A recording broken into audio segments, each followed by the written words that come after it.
Okay, welcome to another episode of the Phoenix Rising podcast.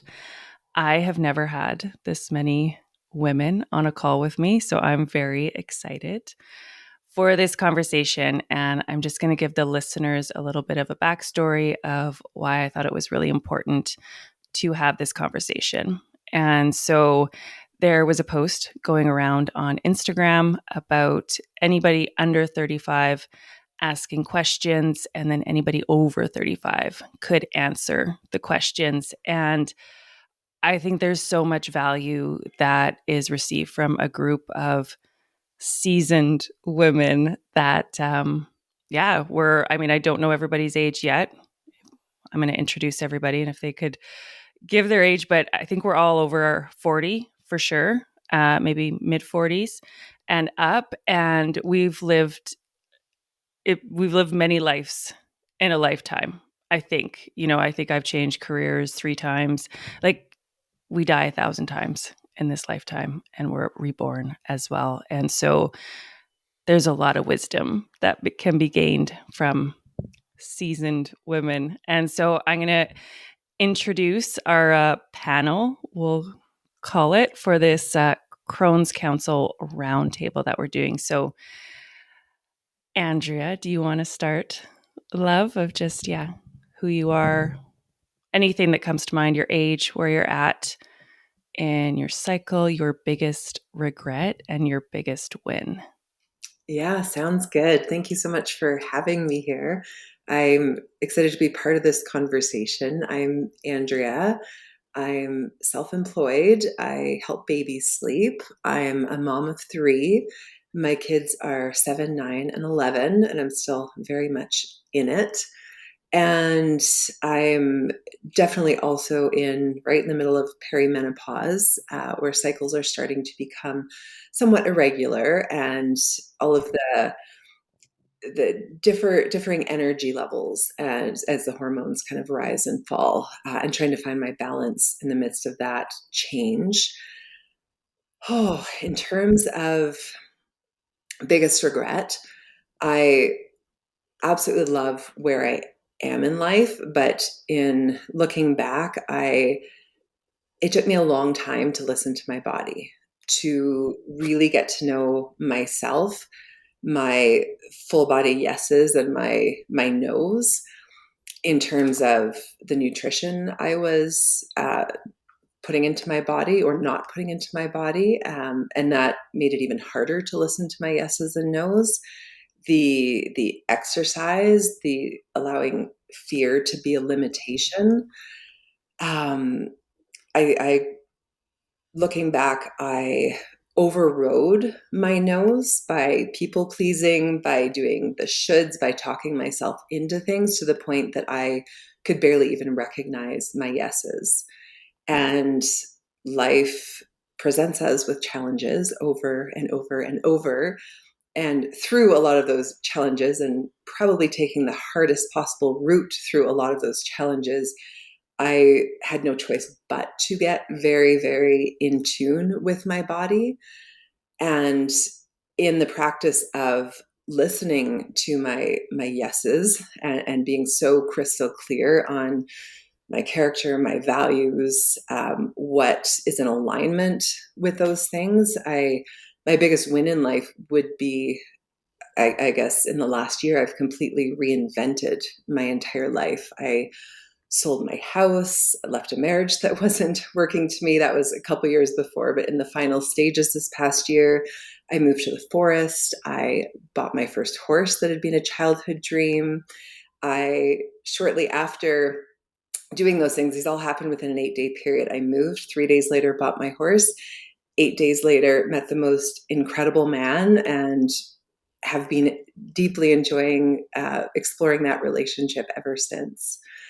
So, yeah, I'd say my biggest win is really being in tune with my yeses and taking the big leaps, which come with that deep trust. But when you know yourself at that level, it's so much easier to do. Beautiful. Did you say your age, love? Oh, yeah, I'm 45. Okay. Thank you.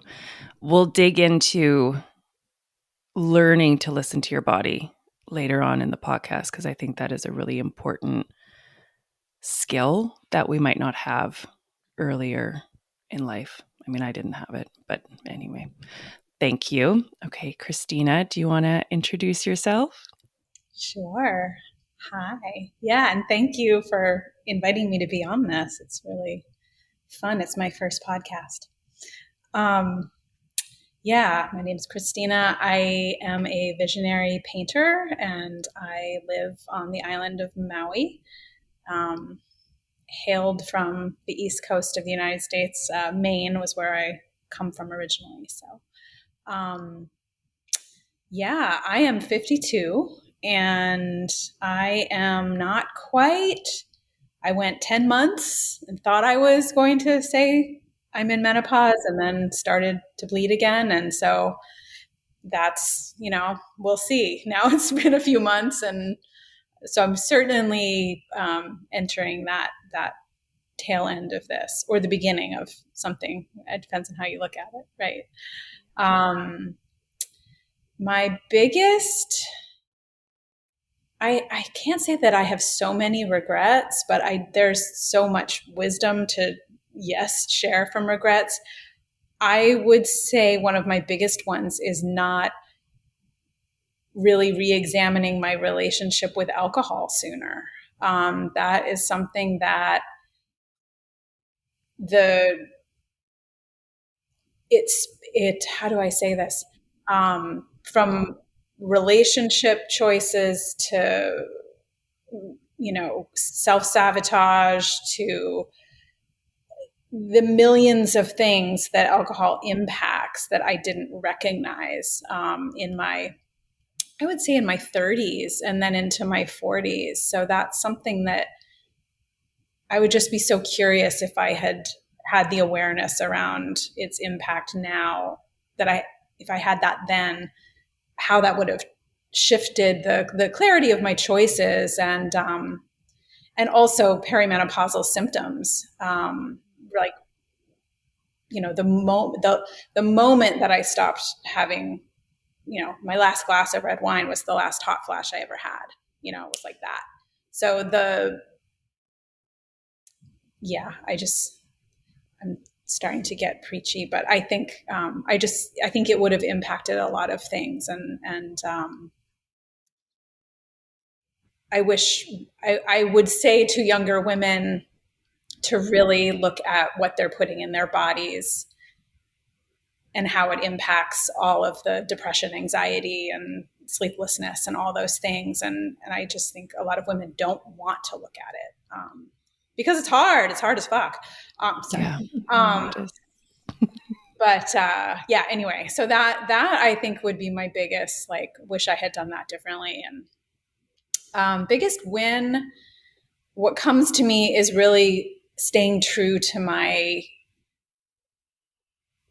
dream from my life, which was to be a full-time artist, as much as that went against anything that made any freaking sense at all in the scheme of the way the world is set up. So I am so grateful that I didn't stay in the life that I was in and always wonder, I always go to that deathbed vision of, like, what would I sit there and go, God, I wish I had done that with my life. And that was what came up. I was like, if I don't really go after this, then I will be that resentful, regretful crone. Grown. Yeah. Yeah, that's a powerful one. It's making me think about like what life would have been like if I had quit drinking in my early 20s or in my late teens. Like, wow, it would have been so different.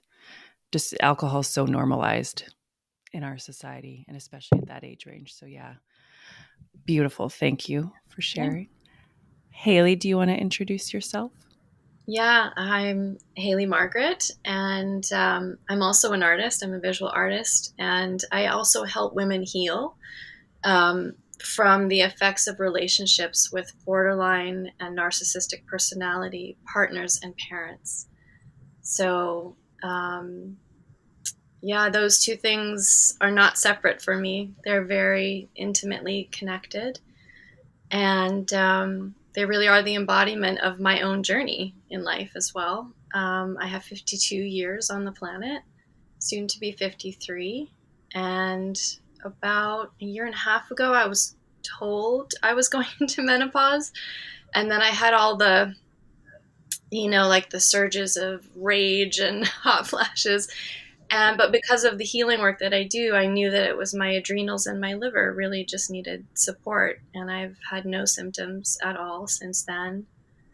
Um, and I really want to say that because I feel like there's a culture, something in the culture around in menopause is that it's this, period of great suffering. And it can be, but there are solutions that are not very invasive, and they're very helpful, and they're actually incredibly nurturing and create self-knowledge. So I just want to plug that.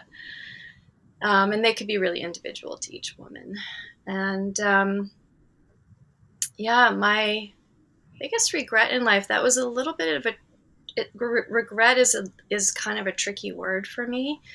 I think because of the healing journey I've been on, and I've had such incredible teachers, that I don't have any regrets, because when you're inside the healing journey, you realize you couldn't have done it any differently. I was always doing my best. I was always doing what I knew how to do. So looking back on really hard things, I don't have any regrets. But I can say that I wish in some ways it could have been different. I wish I could have placed a lot less emphasis on my relationships with men, and had more of support in terms of creating more of a deeper relationship with myself first, and then the romantic partnerships would have been like the cherry on top, not the main event. But I think those relationships were really an incredible vehicle for self-actualization and growth. So don't regret it, but I would have liked to have had a more intimate relationship with myself, I think, younger. The relationship I have now, I would have loved to have had that in my 20s and 30s and 40s. But so grateful that I have it now. And my biggest win in life, there are many. I've lost everything more than once and started over. I feel like I've died 1,000 times. I've lived in more than one country in my life, 4 to be exact. But I think my greatest win would be having an open heart as a woman, but also as a human being. In spite of the traumas that I experienced really early on, and in spite of all the loss, like being able to process resentment and grief and not be living in bitterness. I have lots of reasons to be bitter and resentful. But today I'm not. I feel incredibly grateful, even for the very hard things that happened to me, and I transformed them. And I will continue to do that because, I'm human, and life is, it's a ride. It really is. So my greatest win, I think, is landing at age 52 and having a truly open heart. Yeah. Beautiful. Thank you. Thank you for sharing and being here. Okay, Elaine, can you introduce yourself, love? Hello. So, yes, thank you, Lisa. And I can relate to bits and pieces that each person has already said. I'm 47, and my cycle at the moment, I had a time where it was starting, my bleeds were starting to be shorter, they were starting to change, but probably over about the past 6 months, I'm back to being regular, and they are very stable at the moment. And actually, you touched on, I think, why that might be, because I was vegetarian from I was 14 and started eating meat again. And that has really, really helped me. It supported my system an awful lot. And my biggest regret, actually, Christina, you got there before me. My biggest regret is not stopping alcohol sooner. I am off alcohol now, coming up. Well, it's about a year and a half, but whenever I heard that question, that's what popped into my head. First of all, I regret. I often wonder what kind of parent I would have been without alcohol. When I have 4 boys, and they range from 25 down to 12. And with my older 2 boys, 25 and 24, my husband and I both used alcohol to de-stress, and all the, wine o'clock to help us once the kids went to bed. And looking back now, realizing that we weren't present for them whenever they were very young. But I was a young mother, and I was, doing the best that I could. But now I look back and think, I wonder how different things could have been if I had have had that wisdom to stop the alcohol earlier. And my biggest win, when you said that, it sounds so corny, but I'm just going to go ahead and say it. My biggest win is actually liking myself, loving myself, and being in, just feeling that I'm authentically me, and I change, I cycle round. Sometimes I'm all lovely and light and peaceful, and sometimes I'm full of rage and not very peaceful.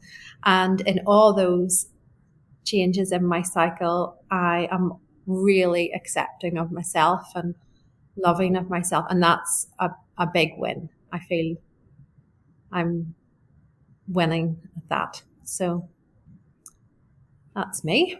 And I'm from Ireland. You probably worked that out from the accent. We would have gotten that one pretty quick with the Yeah. accent. Yeah. Thank you. Thank you for sharing.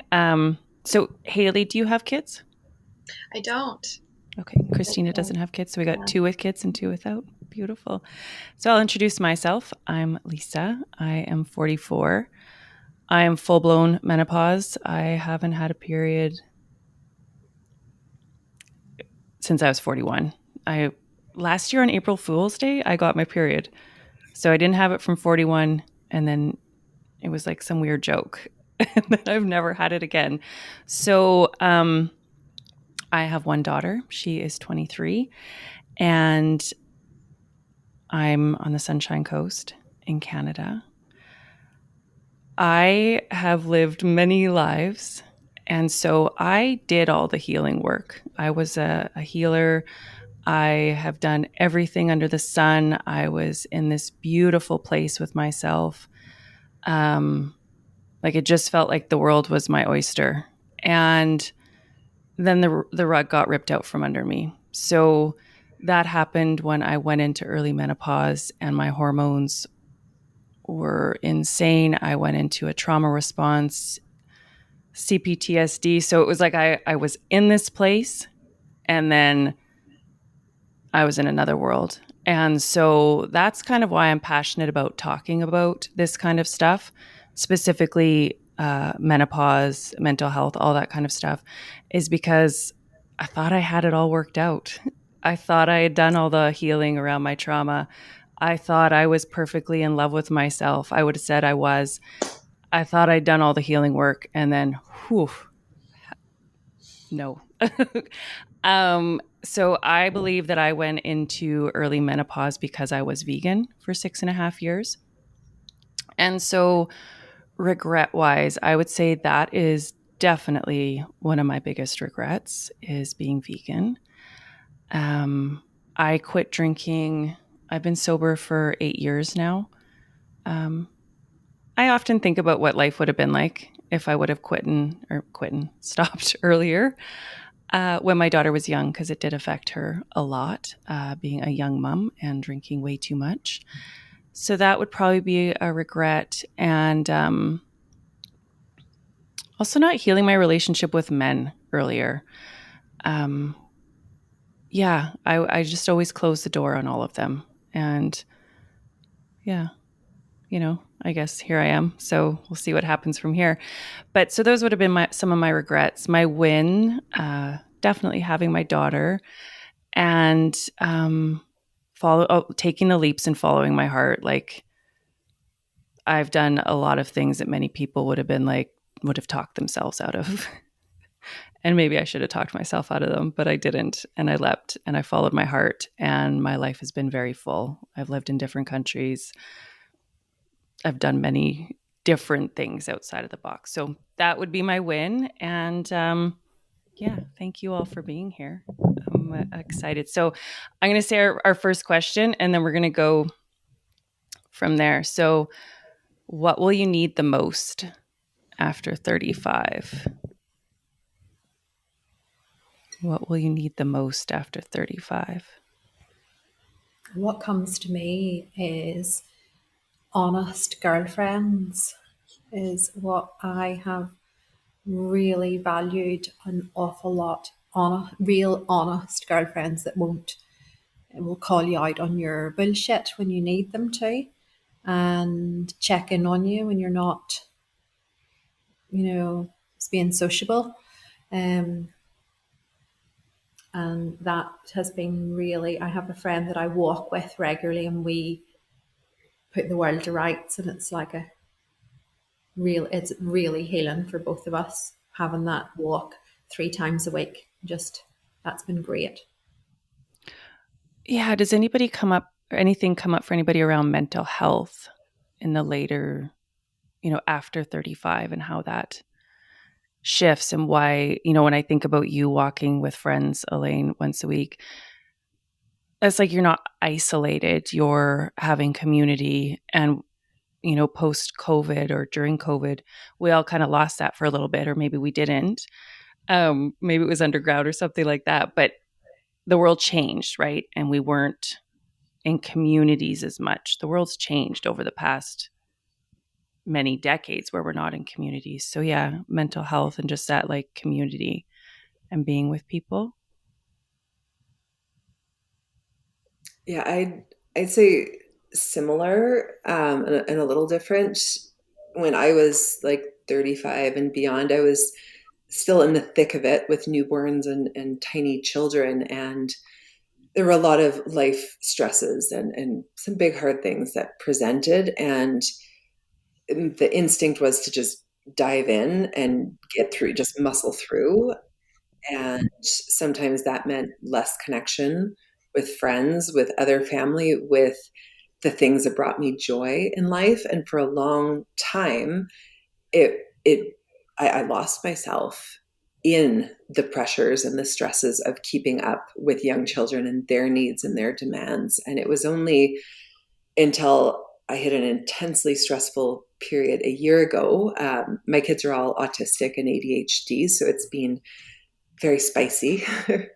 And a year ago, when my son was 8, we kind of hit a pinnacle where he ended up in the mental health unit at the Children's Hospital for a month because of heightened aggression. And it just had become so unmanageable at home.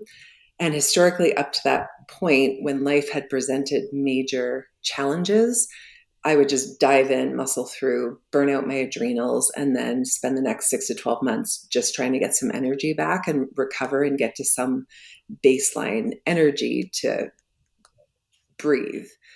And through that time, I actually I increased my horseback riding. I tripled it, and I was experiencing, sometimes in the same day, the most challenging moments of visiting my child in the hospital and single parenting 2 other kids at home, and juggling all of that with then riding out in the backcountry for hours in the middle of the mountains on a horse, breathing, just being with nature, just an absolute high. So it really highlighted to me that it's my responsibility to infuse my life with those things that light me up, even through the hardest things that life brings. Because there were so many times before I just completely lost myself. And since then, it's been a regular practice of understanding life is going to be life. There are going to be ongoing challenges forever. And we don't need to get lost in them. There's not, we get through this and then there's this happiness or peace at the end of the rainbow. It's going to keep happening. How do we find the balance or bring that in for ourselves? Yeah. For some reason, I think I thought earlier in life that the challenges would end and it'd be like the honeymoon. And I had honeymoon phases, but the challenges never end. Mm-hmm. And I think maybe life would be, I don't know. I mean, when you embrace them, there's a softness to it as opposed to like, yeah, feeling like you just got thrown over a cliff, you know? So the challenges never end. There are always the initiations in this lifetime for sure. So it's like still doing what you absolutely love in the shitstorms is really, really important. I would add for what you need the most after 35 is a strong body. Exercise is so important, both for your mental health and your body. As you age, you get all these aches and pains that start to come in, and muscle is really important for menopause. Also, getting your hormones checked would be really good after 35, and keeping on top of that, acupuncture. I would definitely say acupuncture is a huge help. So those just came up for me. Did anything come up for you, Christina or Haley, around what you need the most after 35? Yeah, I had the same initial response in my head was really amazing group of sisterhood friends and maybe not a group, but even one, and different ages. Like that was a big treasure for me is having friends that were, 10, 20 years older. I've always connected with people ahead of me and then 10 years behind, whatever, but just having that full circle of connection with wise women, regardless of their number that they've been on the planet of years. Yeah, I would say that's a really, really big one for me. Yeah.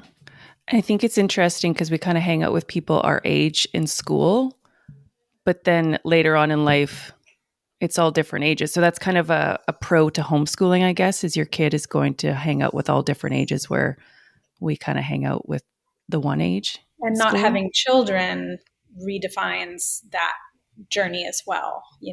Right. I wouldn't even know how to speak to, like, I think about the 30s and it often is about parenting. And for me, it wasn't. So I have a very different, experience with that and the energy or, I was exercising, I was doing all those things because I had time. I wasn't responsible for another human. But yeah, I think, and the other thing that came through was learning how to breathe, like just the anxiety piece. I don't know I had so much energy. I don't know that like Kundalini yoga would have spoken to me then even, but gosh, if I had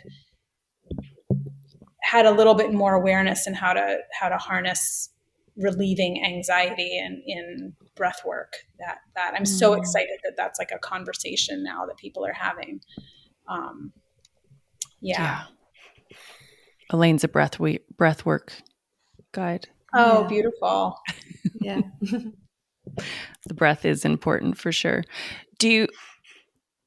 Would you not have children again? Was that like a solid? I always feel like cautious about that. I am so grateful for the choice that I made. It was not, wasn't in, I don't know what I believe about lifetimes, but I was told, like you've done that a million times. This lifetime is not about that. And I love not having children. Mm. Yeah. Yeah. Yeah. That's lovely to hear, actually, isn't it? Yeah. Yeah. Because I think people get pressured. I mean, that you could do a whole podcast on that. I mean, there's a point where I'm never going to have that relationship. I mean, that is a profound life experience that I do not get to have. I have grieved that. I have extraordinary parents. They're still on the planet at 87 and 91 and vital and wonderful. And, you know, they always said to me that we weren't parents to be grandparents. And they were always okay. My sister, you know, didn't have children either, since she's 2 years older than me. So, yeah, that's a whole nother conversation. But I'm not saying it's just been like, oh yeah, that's never crossed my mind. I also I was divorced at 31, and then I was kind of following my path as an artist and just in casual relationships that I wasn't with men that I wanted to create a child with. So it wasn't a drive for me, but I also wasn't in a partnership that, you know, maybe if I had been with a wonderful human that I would have wanted to create a person with, but that wasn't my life. But I do not regret it. Thank you. Yeah. Thank you for answering that question. I feel like that was a big question. So It was. And yeah. Haley's. Yeah, I'd love to chime in because a similar path to Christina, I certainly identify. But it was really confusing for me for a long time because I had a biological urge that seemed very big and important and real. And then I married somebody and we talked about it before I got married. And then once we were married, about a year and a half in, I said, okay, we're ready. And he said, no, I don't want to. I'm not ready. And it was a huge shock. And I went through a really deep grieving process and I accepted it.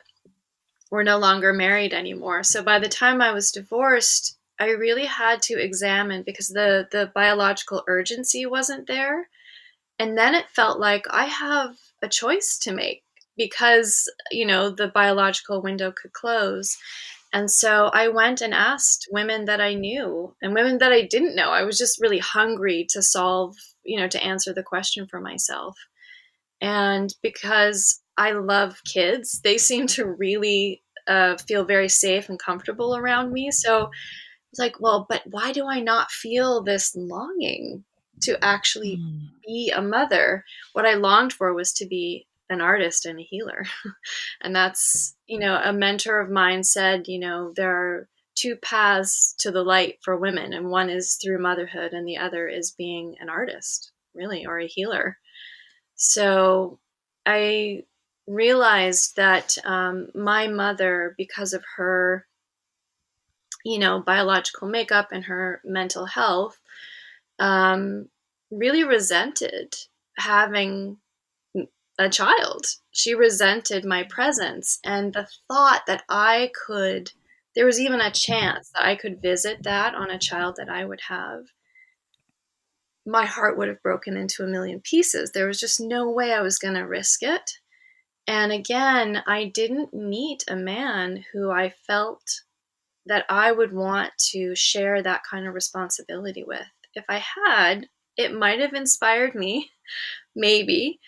But because I think I took it so seriously, you know, I didn't like what I saw in terms of people having children really early on in the relationship. And then they would, you know, all the unhealed childhood wounds would come up and then they would separate or stay together. But the burden was really on the woman.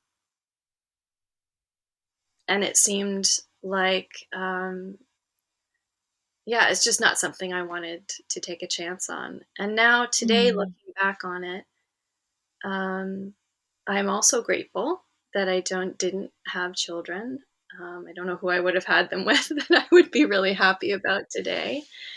But yeah, sometimes there's some grief. But having said that, some of the women that I work with have children, and I'm, you know, just sort of part of them parenting their children because of the things that I've learned.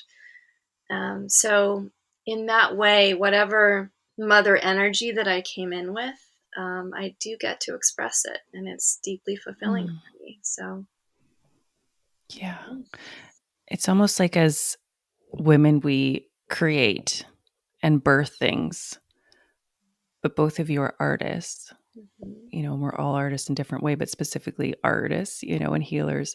And so that's a way to birth and create. It's like a different type of baby that you're bringing out into the world. Absolutely. Yeah. Elaine, how long have you been married? 27 years this year. Wow. Yeah. What would you say is what's your greatest advice on how you and your husband have stayed together so long? We have really both changed together. We've been very, very, we're both very different people when we first met. But we are always committed to each other through that change. We've been, very lucky, really. I know a lot of people that meet and change over time and their partner isn't on the same path or creating the same or hasn't the same motivation to heal themselves. But my husband is doing the work. We're working on ourselves as individuals and coming together to be the best couple we can be. But there's definitely been really hard times. There's been times whenever we've thought, is this going to continue? Is this going to last? And we've thankfully been committed to just keeping coming back. We've had, lots of different journeys throughout our marriage, and we always have come back to just being. It's hard to explain. It's so hard to explain. And I'm also aware of other people listening to this. So it's, it has been intense. It's been a ride, definitely. Yeah. But we put the work in, and I'm so glad we have now, because then we're so tight now. But we have our marriage is better this year than what it's ever been. It's improved every year. That's beautiful. Would you say like a skill like communication has attributed to that, or? Yeah, communication, and we've had to work at communication. There's been times when we've had marriage counselling. We've put, that's what I mean by put the work in. We've individual therapy sessions. We now at the minute we're suddenly going to yoga together, whereas in the past that would have been an absolute dream of mine, thinking, oh, if Graham would come to yoga with me, and now it's happening. And he is going on a men's retreat next month that is absolutely fabulous. So he has his things going on. I have mine. We're probably an early marriage. I would have been I was young. I was 21 when we got married, and he's 9 years older than me. So he was the caretaker, and was always very much in some ways looked after me. And then as I grew into myself, we changed a lot. And I thought, oh, I don't need a man to look after me all of a sudden. And we had to rework out how that relationship was. And now, we are so good at communicating in our own ways, and so good at actually seeing each other and knowing where we're at, just without even having to say words. Like this morning, he's able to say, oh, are you okay? I seen that might have been hard for you there, what you were doing. And I was like, yeah, it actually was. He was like, right, what can I do? Tell me what to do. Which then that fills up my heart so much.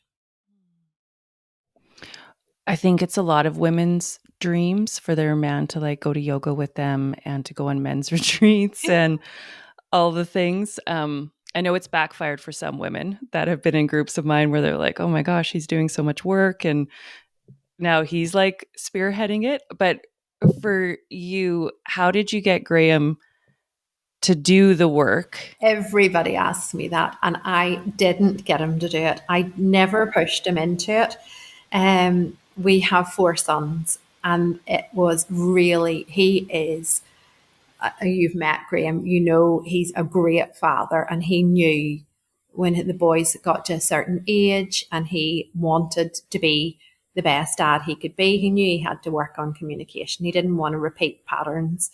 And the more he healed his own trauma, his own journey, then, you know, he's seen me doing the work, and he was like, right, I need a piece of that to be the best dad I can be. Beautiful. Yeah. But though, you know, sometimes as well, you know, it's not all like wedded bliss and yoga and all the rest of it. You know, sometimes he pisses me off too. But we have, you know, we're able to negotiate that without alcohol. Actually, that's been a big thing. Whenever I stopped drinking before, the first time that I cut out in alcohol, it was only me not drinking. And that was a really difficult time for us. He was still drinking for 2 years, and I wasn't. And that was a very difficult time. And then this time now, I'd said, we'd been away for a weekend, and I'd said, I really regret starting drinking again. And I only done it because I thought, okay, everybody else, you know, I'll have the odd glass of wine to drop into that social setting with you. And he said, right, well, I'll stop. We'll give it a month. And we're both still off it now, you know. Oh, nice. Yeah. That's beautiful. What would you say, and for everybody else too that doesn't drink anymore, is the biggest change without alcohol? For me, it's presence. Yeah. Yeah. Like we would have used alcohol at the end of a stressful day to unwind. And then we would get up the next morning tired and groggy and started off that day stressful. Yeah. Whereas, you know, if we have a stressful day now, we can go to hot yoga or go out for a walk because we can drive the car and we're not starting on the wine at 5:30 or 6:00. Yeah. Christina, what have you noticed with no alcohol? Well, I'll clarify that too. I was 9 months completely off alcohol, and I now have like I wouldn't even say once a month, but I will still have alcohol every now and then, specifically just French white wine. But it is something that I now use like a drug. It's like I am going to do this knowing that, you know, tomorrow I might be foggy, or better yet, I don't, because of how I want to be in my life. So yes, it cuts off my connection to spirit. So I can't paint, I can't channel, I can't work, I can't be tuned into everything. So for me, it was about understanding that and re-examining that. And so I just wouldn't want to paint the picture that I never have anything, because it is still a piece of my life every now and then, but it is something that I'm very aware of what it is and what it's not and how it's impacting me.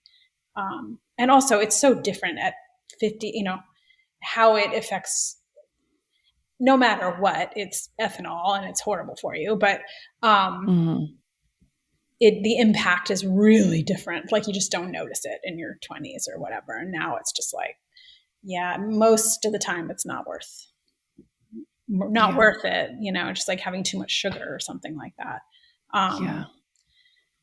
But does that answer the question? What was your question? It was, the biggest thing. Yeah, I think just recognizing how, if you really want to be connected to source and something more profound, there's not really a place for it.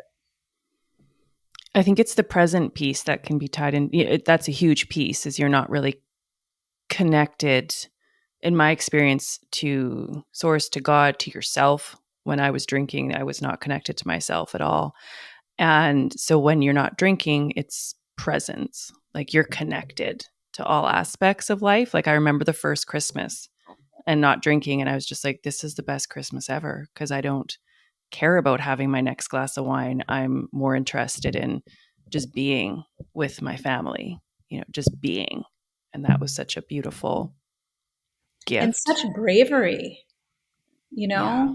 like my sister's been sober for 15 years, and um, I just remember having this awareness of, wow, she has spent the last 15 years feeling everything, having actually dealing with everything and letting it move through. And it makes me emotional. What a brave thing that is, to do, and how much strength that takes. So, yeah. Yeah. Yeah. And I think the world, obviously the world's changing a lot, but I feel like alcohol, being sober is becoming a little bit more normalized, where I don't get a weird look when I say I don't drink. Or, on the West Coast, Haley, you probably know there's a lot of marijuana and stuff. Oh, So yeah. I don't smoke either. But it's not so weird to not drink anymore, which I think is a beautiful gift because alcohol is so embedded in our society. What do you do for every birthday, every anniversary, every wedding, every Christmas? The majority of people are drinking, right? And yeah. Can I chime in on this? Yeah. So I've no drugs or alcohol for me for the last, well, since my early 30s actually, but dated a lot of people who used substances in addictive ways. And my experience of being in the room with somebody who's doing that is that that person really disappears, and I'm left alone in the room with the substance having the experience. They're gone.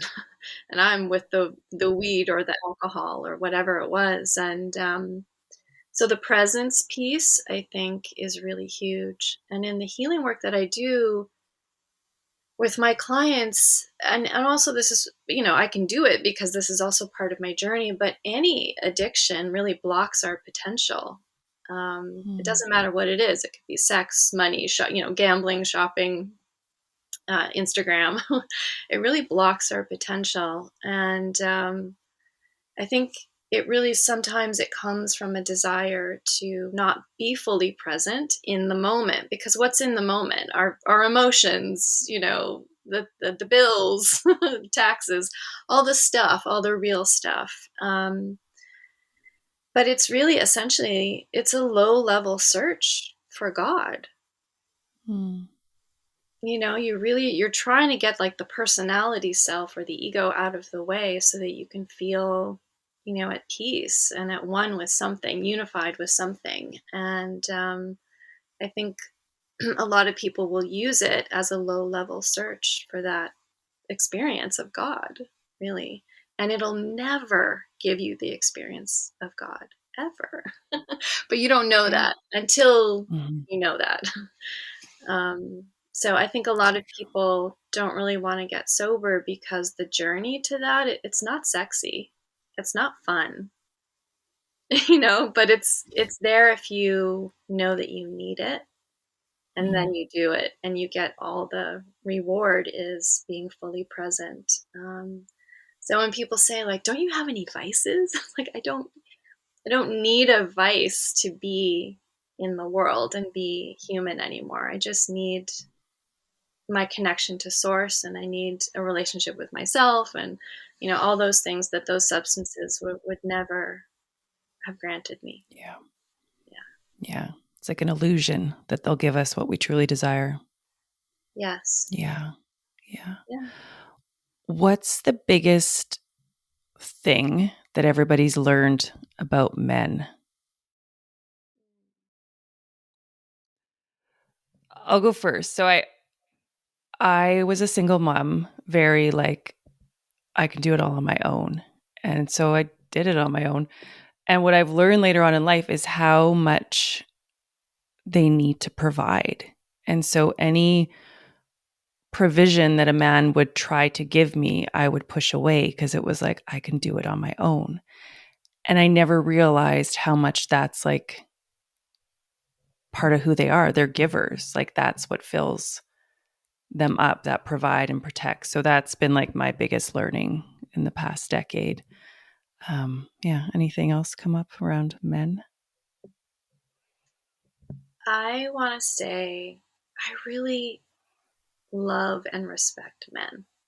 I know it's not very, a fashionable thing to say these days, but I have really good men in my life who I deeply respect, and I'm very emotional about that because my father, was not essentially a good man, and I think in my early, I mean, he was, but he just had a lot of demons, and I think in my early years, like in my 20s and 30s, because of that, I was surrounded by men who were not providers. In fact, they were takers, and I was an overgiver. So it was like these two puzzle pieces that found each other. And it was just, they got all their needs met and I didn't. But today, the man that I'm with, like it fills him with so much, I just see his soul light up when I receive what he can provide for me. And he's such a good human being. He has so much integrity and he has values and principles that he lives by. And I've never once seen him deviate from those at all. So I think healing my relationship to myself and then to men allowed this incredible human to come into my life. And I can receive what he has to give because, Alison Armstrong's work. I mean, if younger women could get to her work sooner rather than later, I think it would be a real blessing on the planet, actually. Yeah. I think so too. I tried to get my daughter to read the book. And what book's this? I haven't heard of her. I want to write this down. It's such a good book. The Queen's Code and Making Sense of Men. Sense of Men is. Yeah. There's another one. The Queen's Code has. There's a first. Keys to the Kingdom. Keys to the Kingdom. Yeah. So in my early years, I felt so unsafe because going from my father's house to my husband's house, and that wasn't safe either. It's just sort of, it creates a lens through which you see life and the world. And it really colored where I thought I could go on the planet, because, I'm not safe, because the men. But through Alison Armstrong's work, I think I realized how many good men there are around and how safe I actually was. And what actually made me really safe was having myself and knowing that I keep myself safe. And then in certain circumstances, if I can't do that, there's a man somewhere who will come to my aid. It's been, a blessing. Yeah. I'll link the episode with Alison Armstrong, the podcast episode of me and her in the show notes for everybody if they were like, I've never heard of Alison Armstrong, but her work is pretty profound and it just makes so much sense. And it's like all these years I fought men I wouldn't receive. And Andrea, does anything come up for you around what you've learned about men? Absolutely. Dating in my 40s was a huge eye-opener and the most valuable experience. And I did dive deeply into Alison Armstrong's works, just getting back into the dating scene after my marriage ended. But looking back, where I was out of touch with myself, very much a people pleaser or a fixer, or wanting to, not even wanting to, but almost a natural urge to shapeshift into who I thought they wanted me to be. And I held the expectation that men and women weren't that different when there really were 2,000 biological differences between us. And well, if I can walk in a room and see everything that needs to be done, he should be able to as well. And just, I guess there was a big need to control. A lot of life felt out of control, and taking time after my marriage, just we got into some patterns I wasn't proud of, and I wasn't showing up the way I wanted to be. And that's not how I wanted to go into a new relationship, and experimenting with dating with some not so healthy individuals who would take and realizing where I was still lowering my boundaries below what would even be healthy. When I really did some work on getting fine-tuned with my own character, my own values, and making decisions that were in alignment with those values, I weeded through men a lot more easily. I experimented briefly with online dating, and usually within like a few questions, like next, like low effort, or just I could recognize so clearly what was out of alignment. And when I met my current partner towards the end of, well, about 9 months ago now, it was I was in such a different place. And I immediately I recognized, I recognized myself more and what he had to offer. He came in so open and genuine, and that drive to provide and just show up. And he was also very in line and in touch with his own character and values. And sometimes they say in the first few months, everybody's putting on their best possible face, like high effort.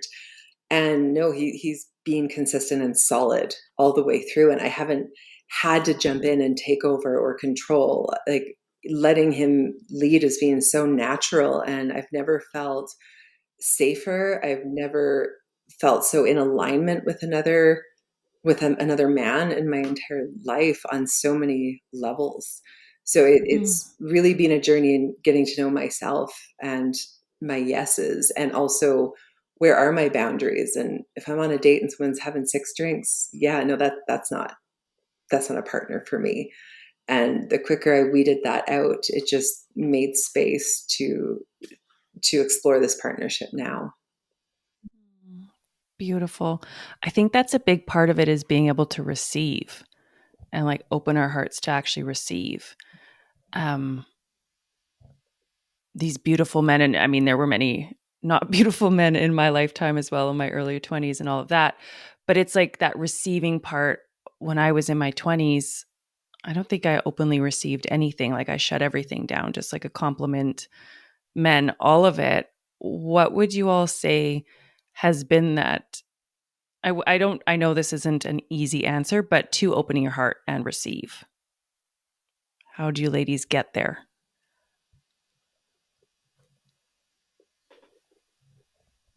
I'm still working on that. Me too.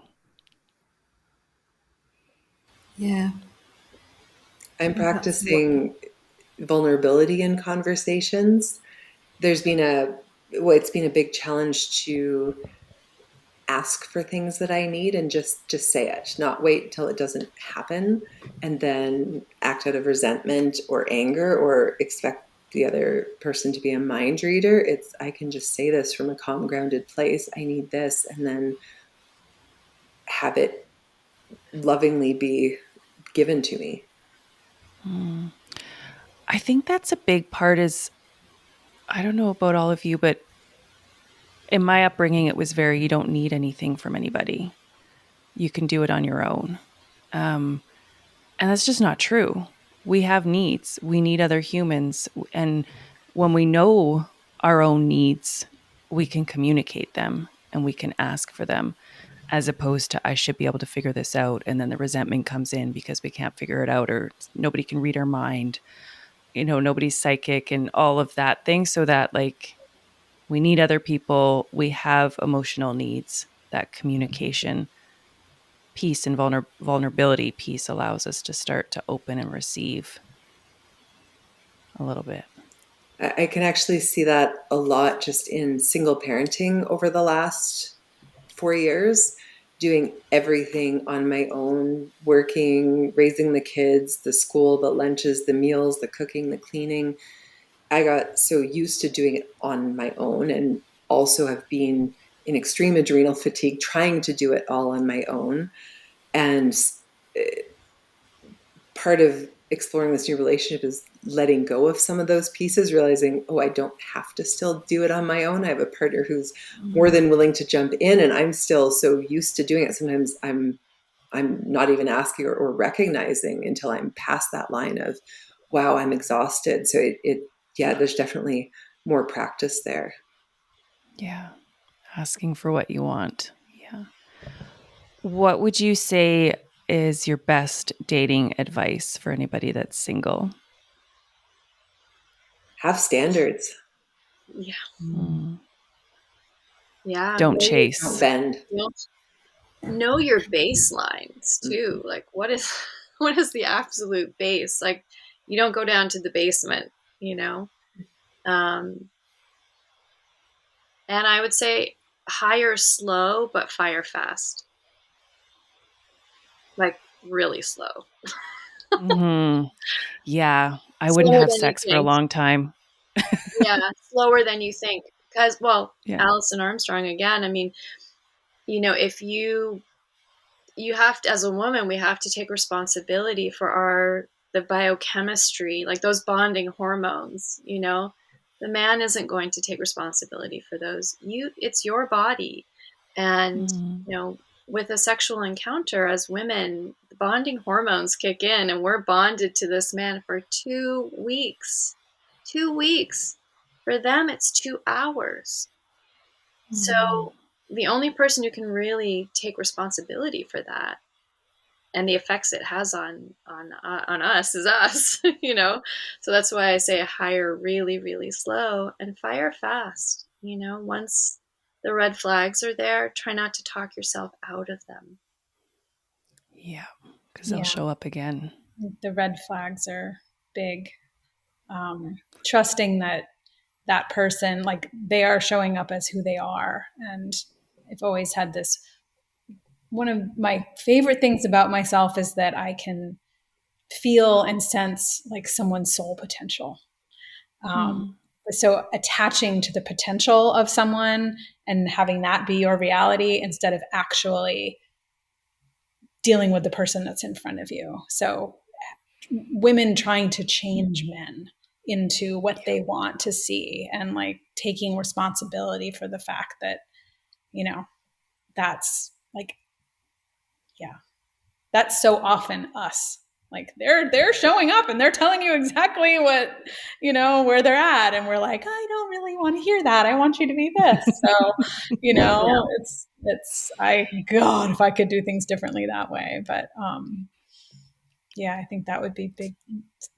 My convoluted dating advice is, trust who he is in front of you and really listen to what it is you want and what is in front of you. Don't date potential. Don't Date who's don't in fall front in of love you. with someone's potential. Absolutely. If you can't accept them for who they are in that moment, standing there at that second, the quick fire. Quick fire. I Don't think try to change a man. Yeah, I think listen, especially on the first like 1 to 3 dates, listen for the fine print.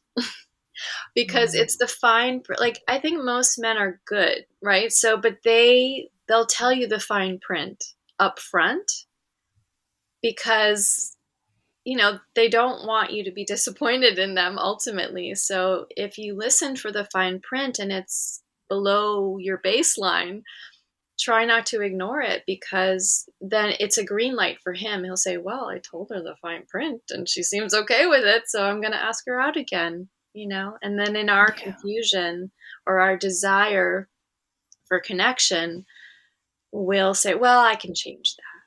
Or he didn't really mean it. He was joking. Or, those are the things that get us into trouble. Yeah. Yeah.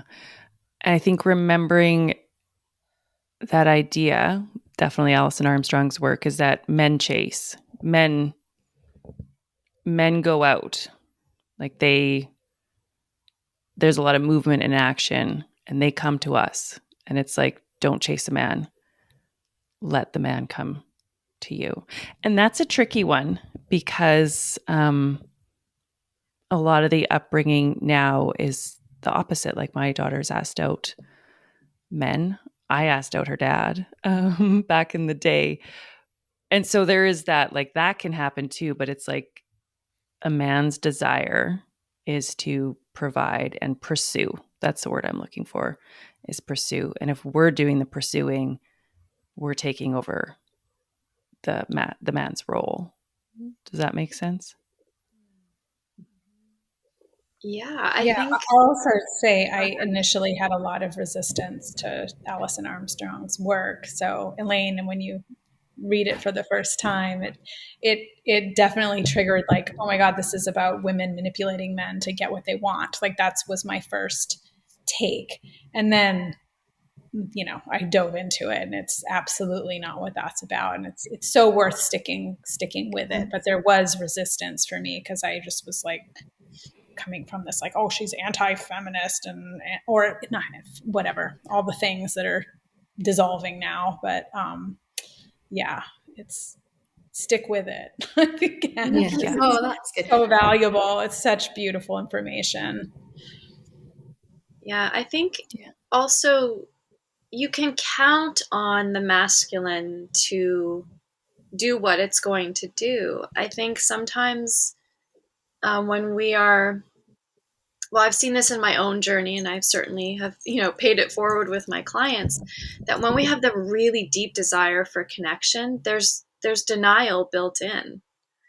So, and part of our denial is that, he's not going to pursue me if I don't, stay in contact or let him know all the time. And that's just an illusion. It's like what else says, like, that instinct is actually pushing partnership away, and you'll get someone who is a taker, right? Because you're just handing it to them. And so there's no negotiation, there's no standards. It's just, you getting the relief of being connected, but you're not actually building partnership. So I say, if you want to receive, just bet on the masculine coming to find you. If that's what he really wants, he will do it, and that you can trust it. I have. So one of my older sons, I had a conversation with him not that long ago about online dating, and he's totally against it, and he's not into Instagram and all the rest of it, and he thinks it's all superficial and false, and he wants to meet somebody in the real world. But it's so difficult at 25 to then start. Where do you be to start up the conversations to meet when everyone is meeting on these online platforms and online dating? And it's so I'm hearing this in my, I'm hearing you in my female, but I'm also thinking, like, oh, it's so flipping hard for the men. Well, Yeah. I thought that too. That's why I tried online dating. I work from home. I order my groceries online and pick them up in a store. I was telling myself, well, I'm not going to meet a man in my living room. Like, what are the chances that I'll actually meet someone in the real world? Online dating might be my only option. And I found it so superficial. And through the course of last year, I needed to put it aside. And then in my journey of buying the new house, getting my horse, I was just enjoying my life and I went to a small town rodeo with a girlfriend, and boom, I met Sean. So yeah, for someone who rarely leaves the house unless I'm with kids or the odd time with a girlfriend, like, it can happen in real life, especially when you're doing those things that fulfill you. It's totally letting go Mhm. of control and just letting God lead the way on what's meant to happen. Yeah. But I think it's a weird world for younger kids, like 20-year-olds dating and all of that. Yeah, like my daughter, she's online, and yeah, it's just a different world. So I hope it comes to that, like, trust and just letting life weave its web for you, kind of thing. So I'll ask this question, then we're getting onto time already. So we'll ask this one and then we'll close from here. This has been really fun. This is a long question. Do you ever reach a point where you genuinely do not care about other people's opinion of you? How society views your weird choices? I feel so compelled to live a different way than the norm, but I don't know how to go about it, and if I could do it without support. Do you get any help or support from people who don't understand the choices you want to make? Do you ever reach a point where you generally do not care about other people's opinions of you? Yes. Do you guys think so? I I'd say am it not there depends who. I those closer to me, I do care about their opinion, the people who know me best. And Yeah. even looking back in my marriage, after leaving my marriage, many people who knew me best said, I always wondered about that. They just didn't see it. So I think there's something to be said for those people who really know us, and they can they have that idea of if we're making decisions in alignment with who we are. And sometimes when we're stepping out of that, I'd say I'm still practicing not caring about opinions that are further out. Sometimes I'll take it in and I can let it go much easier, but it's still a work in progress. Yeah. I would say when I think back to my 20s, I really cared a lot what other people thought. And that for me has just gotten less and less as I've gotten older, where I don't care as much about what other people think, but those closest for sure. Yeah. Anything come up for anybody else? Yeah, I think I've always followed my intuition and my heart, and sometimes I got hurt by doing that, but I really learned some really good lessons, and but I made some choices that were, I think, in terms of like mainstream Western culture, were judgeable.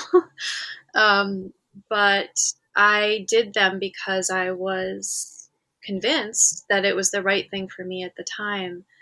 And I think today, yeah, I'm aware that I'm concerned, but I'm also at peace with the choices that I'm making for myself, because I've learned that I'm really just here to take care of myself. That's it. And the choices that I make, they're not in condemnation of anybody else. It's really just I'm in alignment with what my soul, my heart, my gut, my values are directing me to do. Um, and I'm not here to do it at someone else's expense either, Mm-hmm. you know? So if I'm at peace with it, then the other people's judgments are theirs. And the thoughts that I have about being concerned is just like the weather. It's like, oh, look, there's a cloud. Yeah. I'm just not as attached to those concerns anymore. And there was a documentary that I watched. I forget the name of it. It was an HBO documentary, and it was about all these titans in the music industry, and it was all men, except Stevie Nicks was also in the documentary. And what really struck me was that they all always did exactly what they wanted to do. And it was very simple for them. And I went to all my male friends at the time. I said, is it really that easy? Do you just do whatever you want to do whenever you want to do it? And they all said, yeah, it's not complicated. And I thought, wow, I'm really not conditioned that way as a woman, you know? But I'm also, like I said, like I'll do what I need and want to do, but I'm also, concerned that it's not at someone else's expense. I think Yeah. that's a caveat. Makes me think of Christina earlier on in the conversation when you said, like, thinking about when you're on your deathbed, would I regret not doing this? And following that. And yeah, trusting yourself. And, the world is so conditioned for women to look a certain way. And even for men, like, not going to go into the rabbit hole of schools and institutions and everything, but they make us a certain way and we're not all built that way. So it's like breaking out of those boxes and following your heart, even though those choices might not make any sense to anybody, Okay, I'm going to quick fire this one. So if you could just say like one word answer, or however many come to mind, but how do you embrace aging?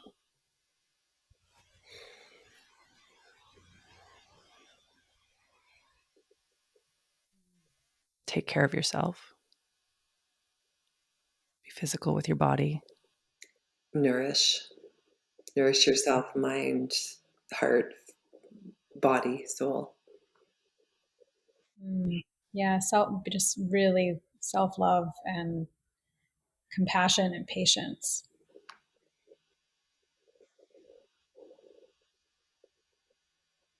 I think a big part of embracing aging has been not dyeing my hair. And I used to live in New York City, and at least twice a month, a stranger would approach me about my hair and say how beautiful it was. And it was either a man who was just being very complimentary, and then he'd be on his way, which it was really kind of nourishing to receive that.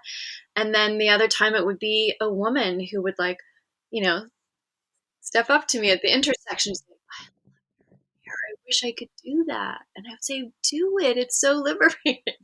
And they would say, oh, no, I could never. But my husband would love it. I think, and I had someone I worked with who was much older than me. And he said to me, if you're going to be in the health and wellness industry, you should really dye your hair. And I thought, what kind of a role model could I be if I don't see who I really am when I look in the mirror, and I can't just kind of emulate that. Like, I think just really just letting my hair do, what it does. For me, that's one of the biggest ways that I've embraced aging, is just You're so lucky it looks well, Haley. You suit it. It looks beautiful. Some people don't. It's really silver. silver. So I did get very lucky. Yeah. But I think also just when I look back at all the lessons I've learned, and the hardships and the healing and the dark night of the soul times 10, and like, that's part of embracing aging. Like, there was a time in my life when I didn't think I was going to make it to this age. I really didn't think I was going to make it. It was very hard for me to conceive of surviving the things that I did. So like I say, I have 52 years on the planet. The fact that I can hold that with some gratitude and joy, I think, is, to me, it's a miracle. Mm-hmm. Beautiful. Anything coming up for anybody that you want to share as we close here? What's coming up for me is being willing to change. That was, like, as I mentioned earlier on, like starting eating meat again was actually because I'd kind of defined myself from I was 14 as a vegetarian. I had, I'd labeled myself as this is what I am.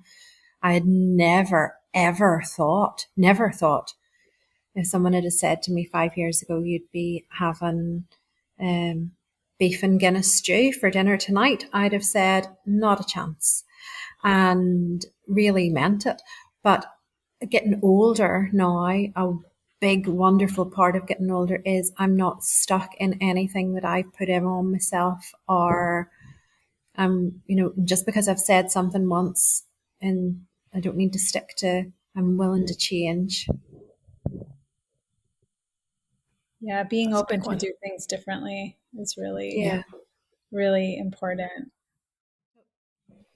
Yeah, I think as women, we're always changing and embracing that we don't have to stay the same. Yeah, thank you. Okay, well, thank you all so much for being on the show with me. And if anybody reaches out with any questions, I can fire them off to the ladies. But this was so beautiful, and I just feel really grateful that we could hold this space. So thank you. Thank you. Thank you.